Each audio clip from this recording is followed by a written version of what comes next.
வாங்க வேதியியல் 313 எக்ஸாம எப்படி ரொம்ப சுலபமா கிராக் பண்றதுன்னு பார்க்கலாமா? இந்த பகுதியில நாம அதிகாரப்பூர்வ டாக்குமெண்ட்ஸ வச்சு ஜெயிக்கிறதுக்கு ஒரு சூப்பரான கேம் பிளான் போட போறோம். நீங்க ரெடியா? 32 பாடங்களா? அடிங்கப்பா! பார்த்த உடனே தலை சுத்துது இல்லையா? எங்க ஆரம்பிக்கிறது, எதை படிக்கிறதுன்னே தெரியாம ஒரு சின்ன குழப்பம் வரும். எனக்கு நல்லாவே புரியுது. நம்ம எல்லாருக்குமே இதே கேள்விதான் மனசுக்குள்ள ஓடிட்டே இருக்கும். ஆனா இனிமே அந்த கவலையே வேண்டாம். ஏன்னா இந்த பெரிய வேலைய ரொம்ப ரொம்ப சிம்பிளா மாத்த ஒரு வழி இருக்கு. ஆமா, நீங்க சரியாதான் கேட்டீங்க. அது வெறும் ஒரு தகவல் இல்ல. அதுதான் அந்த எக்ஸாம்ல ஜெயிக்கிறதுக்கான ஒரு ரகசிய சாவி. அந்த சாவிய எப்படி சரியா பயன்படுத்துறதுன்னு தான் நாம இப்போ பார்க்க போறோம்.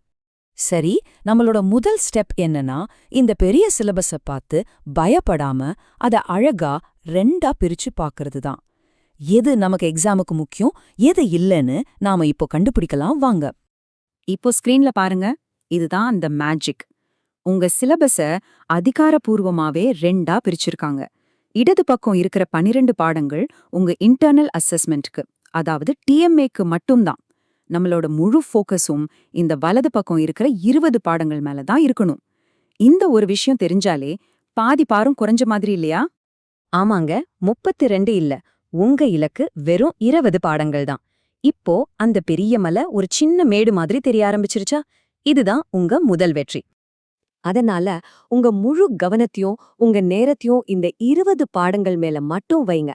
பாத்தீங்களா, உங்க வேலை இப்ப எவ்வளவு சுலபமாயிடுச்சு? சரி, என்ன படிக்கணும்னு ஒரு தெளிவான லிஸ்ட் கிடைச்சிருச்சு. ஆனா அந்த பாடங்கள்ல இருந்து கேள்விகள் எப்படி வரும் தெரிஞ்சுக்கிட்டா இன்னும் நல்லா இருக்கும்ல? வாங்க அதையும் பார்க்கலாம். இந்த சார்ட்ட கொஞ்சம் நல்லா கவனிங்க. உங்க எக்ஸாம்ல கிட்டத்தட்ட பாதி மார்க், அதாவது 45% நீங்க பாடத்தை எவ்வளவு தூரம் புரிஞ்சுக்கிட்டீங்க என்றத சோதிக்கிறதுக்கு தான் வருது. நீங்க மனப்பாடம் செஞ்சத அப்படியே எழுதுறதுக்கு வெறும் 25% மார்க் தான். இதுக்கு என்ன அர்த்தம்னா, நீங்க படிக்கிற ஒவ்வொரு விஷயத்தையும் ஏன், எப்படின்னு கேள்வி கேட்டு புரிஞ்சுக்கணும். சும்மா டெஃபினிஷனை மட்டும் மனப்பாடம் செஞ்சா பத்தாது. கான்செப்ட ஆழமா புரிஞ்சுக்கிறது தான் ஜெயிக்கிறதுக்கான உண்மையான வழி. கேள்வி எப்படி வரும்னு பார்த்தாச்சு.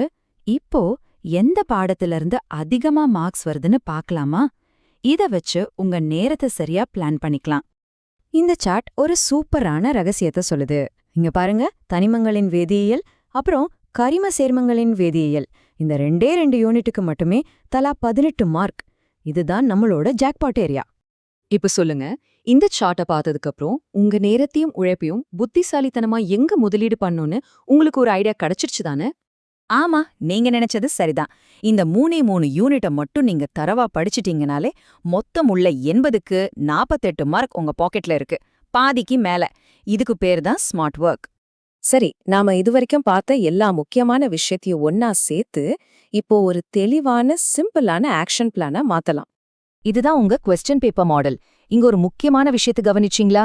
28 ஒன்வர்ட் கேள்விகளுக்கு மட்டுமே 40 மார்க், அதாவது மொத்த மார்க்ல சரி பாதி இதுல தான் இருக்கு. அதனால இதுக்கு ஒரு சிம்பிளான ஸ்ட்ராட்டஜி இருக்கு.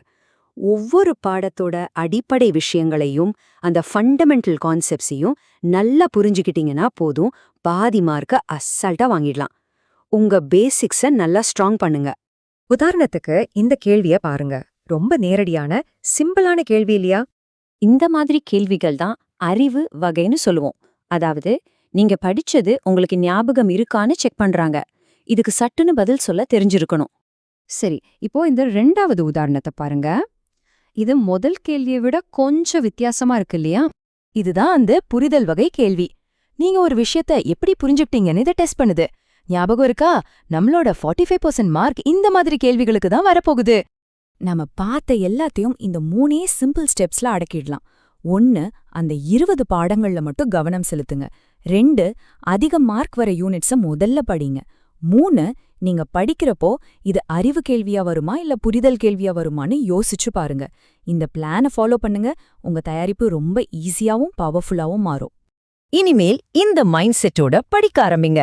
நீங்க வெறுமனே பாடத்தை மட்டும் படிக்கல, நீங்க அந்த பரீட்சையே படிக்கிறீங்க. இதுதான் ஜெயிக்கிறதுக்கான உண்மையான வழி. இப்போ ஜெயிக்கிறதுக்கான முழு ப்ளூ பிரிண்ட்டும் உங்க கையில இருக்கு.